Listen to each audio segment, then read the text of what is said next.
Empezamos tu proyecto de vida, Personas de Bien, con Vicente del Bosque. Bienvenido, Vicente, gracias por estar aquí. Es un lujo para nosotros contar contigo en este inicio del proyecto.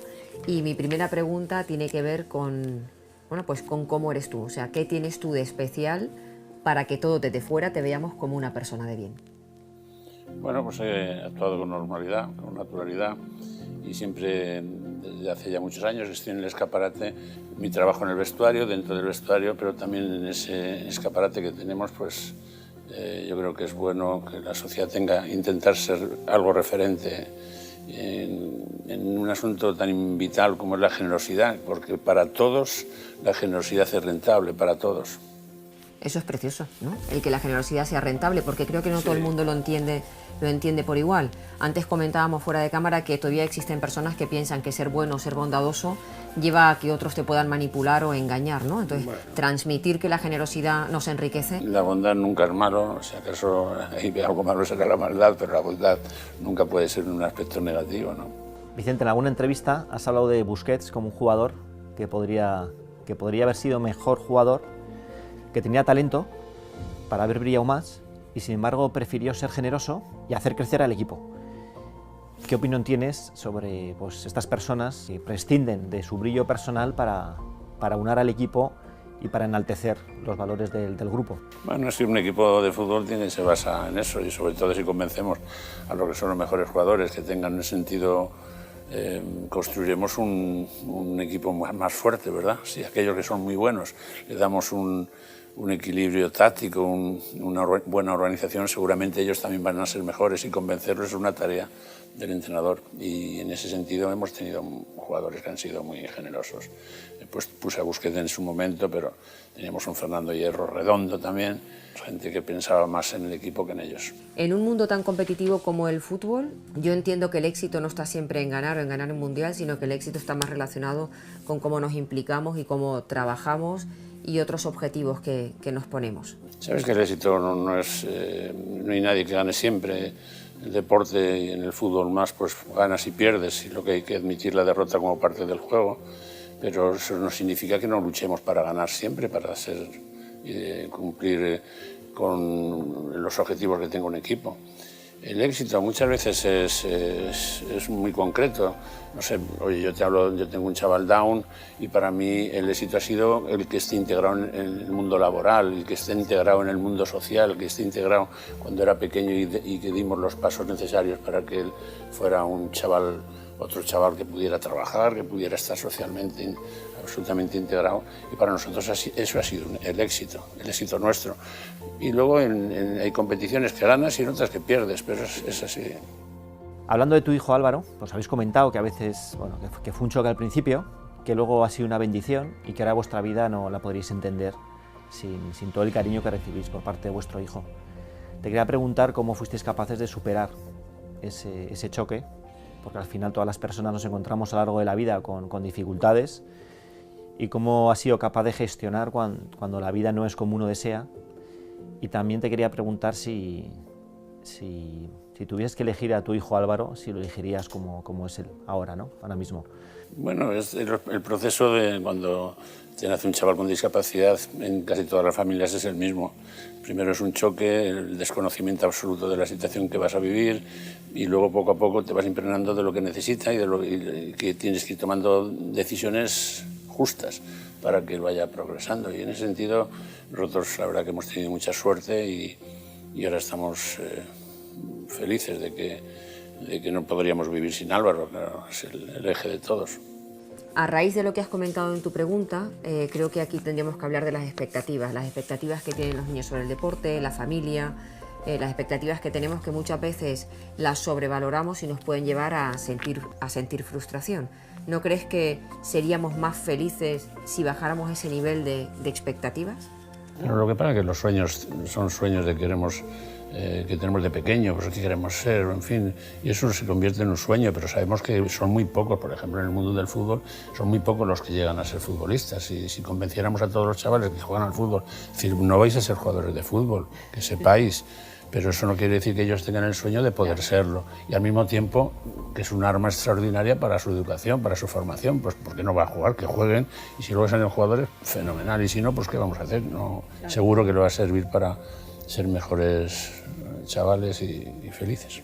Tu carácter, lo que a mí me transmite siempre es serenidad y templanza, que a mí me parece como dos virtudes importantísimas. ¿Qué te creas? No. Igual vamos dentro, Vicente. Soy bastante nervioso. En el banquillo normalmente me tiritan las piernas mucho. ¿Cómo consigues mantener la templanza en un mundo emocionalmente tan intenso cuando sales a una rueda de prensa o en una entrevista que siempre muestras ese carácter afable, moderado, prudente? Pues porque creo que el entrenador en una rueda de prensa debe tener una cara neutral, digo una cara neutral que ni en sus palabras ni en sus gestos puedan apreciar los demás si han ganado o han perdido, y eso casi es lo ideal, porque cuando gana el entrenador le gusta todo, hasta el árbitro le ha gustado, y cuando pierden le echan la culpa normalmente al árbitro. En fin, yo siempre he pretendido, no lo que lo haya logrado, pues mantener esa neutralidad en los gestos, que no detonara si estaba contento o triste. Me parece que un tipo de liderazgo como el tuyo, basado en esa comunicación amable, en no levantar la voz, en esa serenidad, es un modelo de conducta maravilloso para tantos entrenadores que están trabajando con niños y con adolescentes, y para entrenadores profesionales que ven en ti un modelo de conducta de cómo tener éxito. Pues fíjate, éxito, llegar a conseguir un mundial desde ese carácter sereno y templado. Es necesario cuando estás y tienes que tomar decisiones rápidas, justas. Es que no puede ser estar corriendo por la banda todo el rato, no puede ser que cada vez que metas un gol te abraces al segundo, al tercero, al cuarto y hasta la... Yo qué sé, a mí no me gusta. Creo que tienes que dominar esa situación, si no... no digo que seas el hazme reír, pero casi. Pensarán que yo soy muy seco, muy sobrio y excesivamente sobrio, pero bueno, esto sobre gustos no hay nada. Yo psicológicamente creo que es importantísimo, porque ese modelo de liderazgo, si ahora lo trasladas al modelo de liderazgo en la escuela, con los niños, ¿no? O los entrenadores con niños, o padres y madres que tienen que ver que igual no es necesario dar voces, ni gritar, ni perder los papeles para poder educar y formar. Yo creo que es un ejemplo, porque una persona que se comporta de esa manera y que encima consigue el éxito medido, ¿no? en un mundial, pues todavía aumenta mucho más la credibilidad, esa forma de comportarse. El que lidera algo tiene que influir en los demás. Si no influyes positivamente en los demás, pues mal asunto. Si influyes negativamente, pues no es bueno, claro. Y ese liderazgo, no sé, emocional, compartido, en fin, yo creo que afable. Y lo que tienes que hacer es ser didáctico e intentar convencerle de qué es lo mejor, qué es lo que tiene que hacer y qué es lo mejor en cualquier situación que se presente en el campo, ¿verdad? Pero bueno. ¿Tú crees que los jugadores son conscientes de la responsabilidad que tienen? Porque cada fin de semana miles y miles de chavales, de menores, de niños, de adolescentes, quieren imitar a sus ídolos, a los jugadores, y cualquier detalle que tienen, la forma de entrenar, palabras que dicen, cómo se comportan, eso tiene un efecto y un impacto directo en el comportamiento luego de la sociedad, de todos los aficionados. Claro que sí, eso es, la gente tiene referentes, todo el mundo tiene referentes en todos los sentidos, y cómo se peinan o cómo celebran un gol, o cómo, pero también cómo hacer una acción técnica. Si lo hacen bien o lo hacen mal, los chicos tratan de imitarlos, pero por tanto tratan de imitar una acción técnica, también tratan de imitar la conducta, y por eso los jugadores, la gente que está ahí, tiene que tener cuidado con lo que hacen.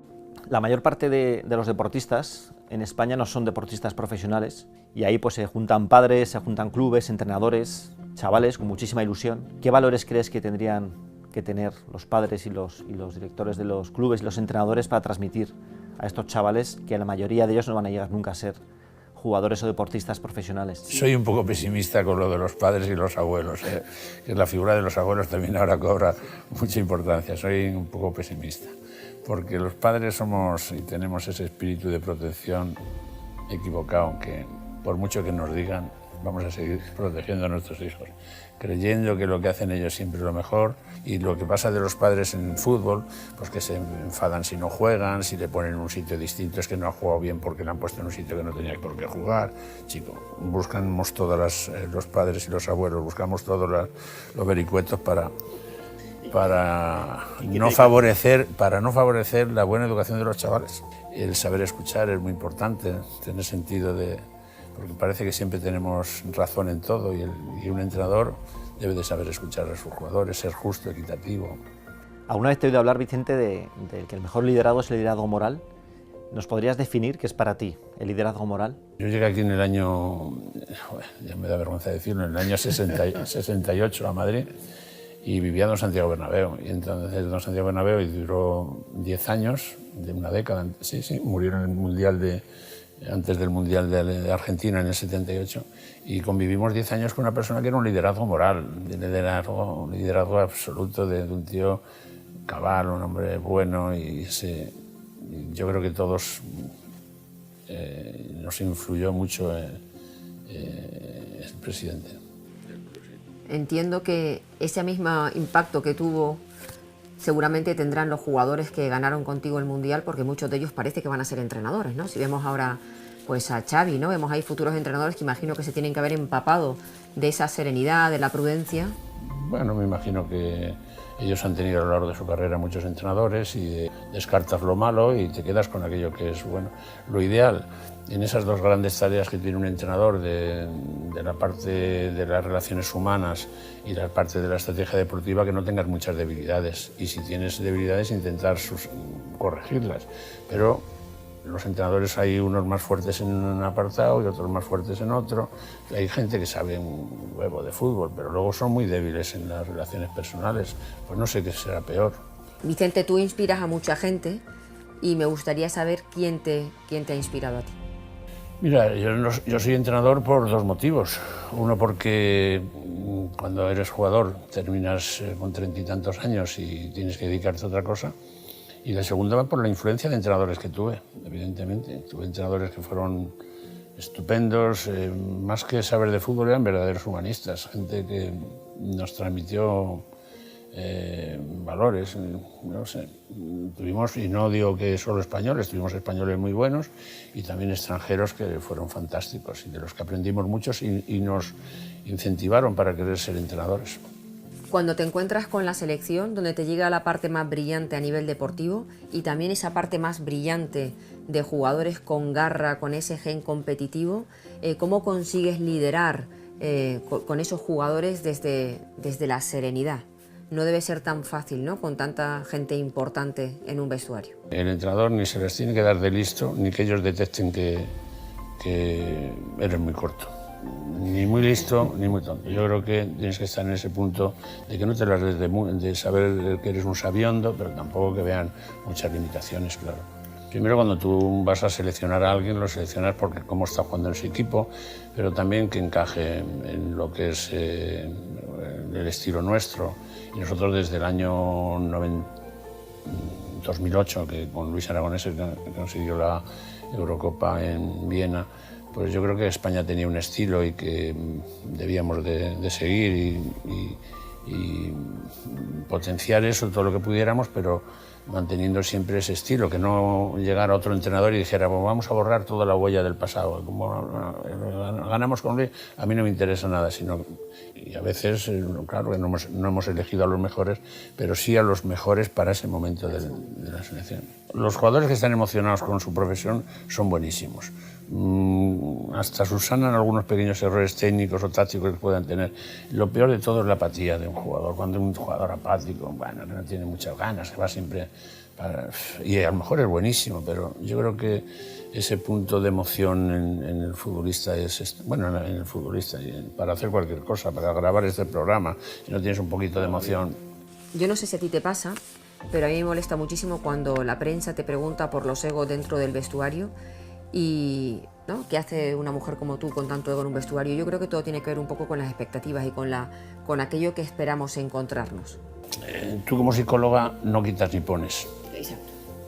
Entonces no tienes la reticencia de nadie dentro del vestuario ni va en contra tuyo porque te admiten con afecto y si encima le vas a aportar algo, pues... Pero la diferencia tuya con el entrenador es que el entrenador pone a 11 y el otro no pone, y tú no quitas a nadie. Bueno, pero todo se puede congeniar.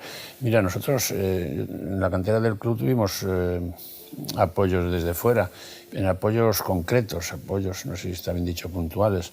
Pues cuando algún chico había un chavalín que jugó hasta en el primer equipo alguna vez, pues tenía una cierta dependencia de la madre, y si la madre no estaba cerca del campo para ver los entrenamientos, el niño no entrenaba. O cuando íbamos de viaje, por ejemplo, a algún torneo por ahí fuera, como la madre no estuviera, se echaba a llorar y se venía. O lo teníamos que traer o llevar a la madre, una de las dos. Y entonces le tratamos y con efectos muy positivos. ¿Y qué es lo más bonito que ha vivido en el fútbol? Pues mira, he sido un privilegiado, pero mis años en la cantera del club del Real Madrid, de 17 años, estar ahí intentando captar, intentando educar, intentando hacer jugadores para el primer equipo, ha sido los mejores años de mi vida, y fueron los más enriquecedores, cosa que yo iba a ser, que pensaba que iba a ser mi futuro, vamos, pero sí pensaba que iba a ser toda la vida en un entrenador formativo, que en lo que estaba feliz. Y es más, me hace un poco pedante, me sentía imprescindible, pero como un buen empleado, sabiendo que podría venir otro que lo iba a hacer mejor que yo, pero en aquellos momentos me sentía absolutamente imprescindible. ¿Alguna vez te imaginaste que ibas a ser seleccionador o que podría ganar un mundial? No, que va, yo no pensaba ni ser entrenador del primer equipo, lo que pasa es que no había otro, pasaba por allí en ese momento. ¿Es posible que el nacimiento de tu hijo Álvaro te haya llevado a valorar y a tener otra perspectiva de la vida, la naturalidad, el amor que desprende vuestro hijo, la simplicidad, que te ha ayudado también a transformar tu carácter y a ser como eres tú, pues de sereno, de equilibrado, de justo? Casi todos somos un poco esclavos de nuestros principios, de la familia. Yo creo que eso nos marca mucho. Ayer estuve en una charla en Salamanca de un colegio que hacía 100 años y estaban buscando la clave del éxito. La clave del éxito, no sé, yo la pongo en la familia primero porque creo que esos años son fundamentales. No teníamos de casi nada o carecíamos de muchas cosas, pero teníamos un balón, teníamos la calle, teníamos una plazuela, teníamos un amigo con quien jugar, bueno, éramos felices con muy poco que no teníamos. Y luego cuando llegué aquí a Madrid, pues me cogió otra familia que fue el Real Madrid y que a nosotros, por lo menos creo que nos educó de la mejor manera posible, ¿verdad? Y luego dices tú, pues de mi hijo Álvaro, sí, pues son circunstancias de la vida que te van también, no sé, sacando y ves la vida de otra forma.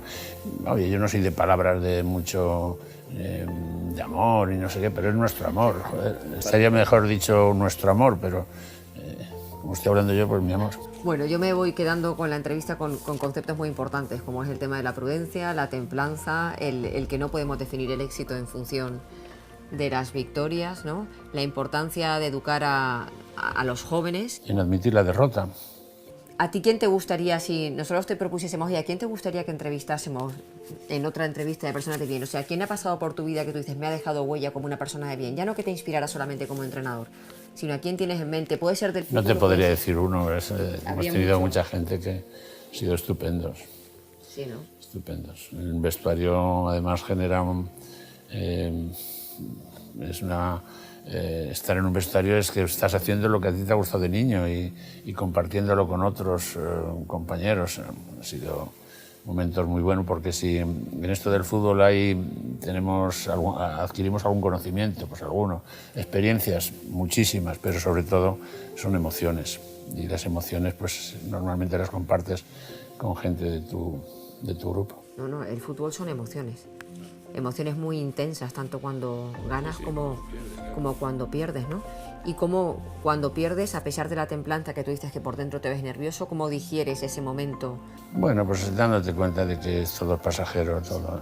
Pero es que no quiero con esto parecer que no le doy importancia pues, a lo que se consigue, oye, pero yo no voy nunca por ahí a decir, no, pues yo soy, no sé, a mí me parece una pedantería empalagosa cuando alguien dice somos los mejores del mundo, somos los mejores, que lo digan los demás, pero vamos, como yo creo, y los entrenadores, y vosotros, y en cualquier actividad de la vida, hay que rodearse con buenas personas. Yo creo que obtienen mejor rendimiento, sin ninguna duda. Vicente, ¿crees que la figura del capitán, esa que está relacionada con, bueno, pues cómo transmite los valores al que sube del filial, cómo pone los puntos sobre los is a los compañeros que a veces no van por el camino que tienen que ir, o cómo comunica las necesidades del grupo con el entrenador, ¿crees que esa figura de alguna manera la estamos perdiendo? Porque tengo la sensación de que los vestuarios van cambiando y que ahora los jugadores son un poquito más individuales. No sé, yo quiero creer que los vestuarios y que el fútbol ha ido evolucionando seguro, pero que la sustancia, lo que es la naturaleza de un vestuario cambia poco. Es cierto que, hombre, no, y que un vestuario a lo mejor son distintos a otros, pero vemos, os decía antes, es que en todos los equipos no se tatúan, es que no llevan el pelo de punta, es que no...